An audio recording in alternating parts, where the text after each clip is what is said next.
anciennes. Pour l'enseignement, ça a été très édifiant. Mais avant de passer à la phase de questions-réponses, je voudrais faire un témoignage sur le pardon. En 2008, lorsque je suis devenue enfant de Dieu, je suis venue voir le pasteur qui était pasteur de la communauté à cette époque. Et il a décidé de me faire une cure d'âme, dans laquelle la fiche de cure d'âme, il fallait faire une liste des personnes à qui on n'avait pas pardonné. Et quand je faisais la liste, je disais dans mon cœur, enfin, quelqu'un qui va m'aider à me venger de toutes ces personnes. Et j'étais sincère. J'ai fait la liste. Très rapidement, c'était le seul exercice que j'avais pu faire pendant la cure d'âme aussi rapidement. Quand j'ai fini la liste, il me demande est-ce que tu as fini? Je lui dis oui. Il me dit, bon, tu vas citer le nom de chaque personne en disant que tu pardonnes. Je le regarde. J'ai dit, hey, ils sont les mêmes gens. Donc il ne comprend pas quel est mon problème. Et je lui dis, pasteur, les gens s'ils m'ont fait trop de mal. Il me dit, oui, c'est pour ça que tu dois pardonner.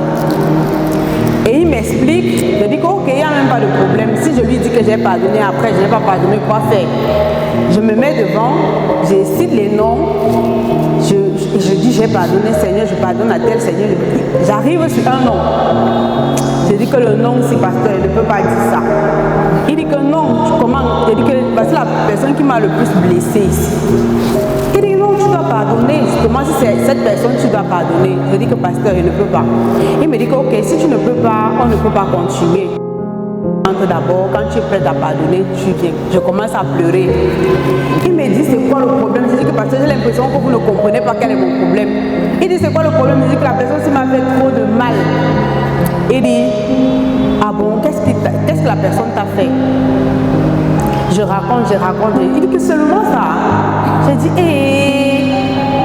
le pasteur sait même comment. Seulement ça, comment toute la douleur, si les larmes si que je coule là-dedans, il voit que c'est petit. Il me dit que tu es venu à Jésus parce que Jésus t'a pardonné. Quand tu te regardes, tu es parfaite. Je dis non. Il me dit, Jésus, lui, t'a pardonné. Pourquoi tu penses que tu ne peux pas pardonner à cette personne? Et cette personne, vous savez qui c'était? C'était ma maman. Et je recommence encore de plus belle à pleurer. Je pleure encore, il me laisse pleurer, il ne me regarde même pas. Je lui ai dit, pasteur, moi, je vais revenir après. Parce que pour moi, j'avais l'impression qu'il ne comprenait pas la profondeur de ma douleur. Quand je suis sortie, j'ai dit qu'il ne vient même plus.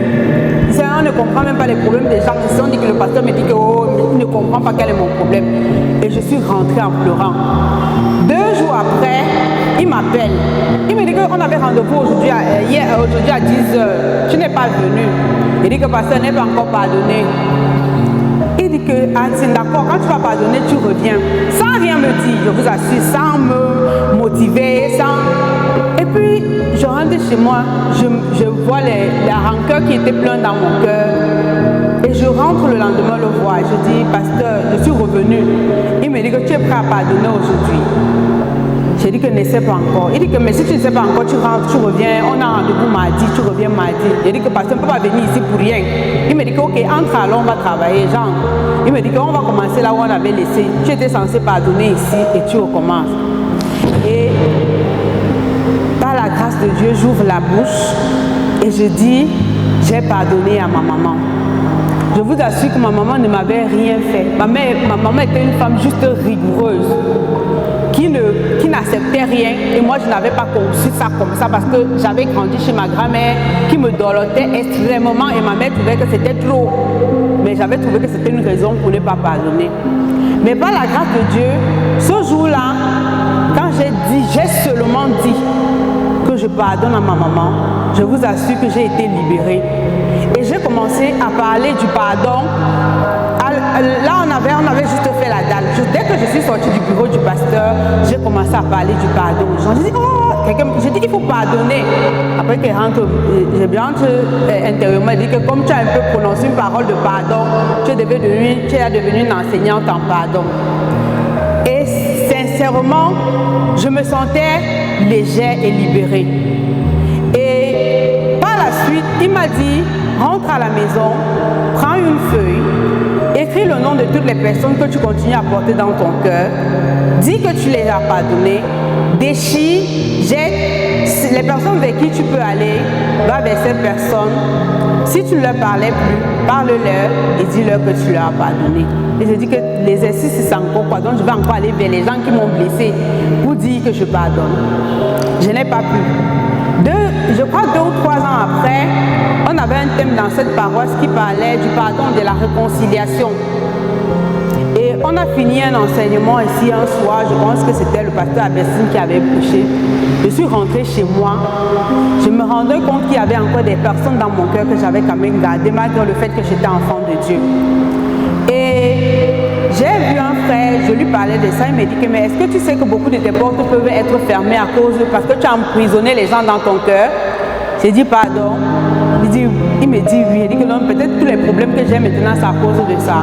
Il me dit que je ne sais pas mais c'est possible. J'ai dit que mais non, si c'est à cause de ça mes problèmes doivent finir, c'est beaucoup. Et je suis allée vers une dame qui m'avait fait beaucoup de peine. Je suis allée la voir, elle était très surprise. Je lui ai dit que je suis venue te dire bonjour, te dire que je te pardonne tout ce que tu m'as fait. Et je te demande pardon parce que dans ma douleur, j'ai dû te blesser. Elle était surprise, elle me regarde, elle me demande, tu m'as pardonné? Je lui dis oui, je t'ai pardonné.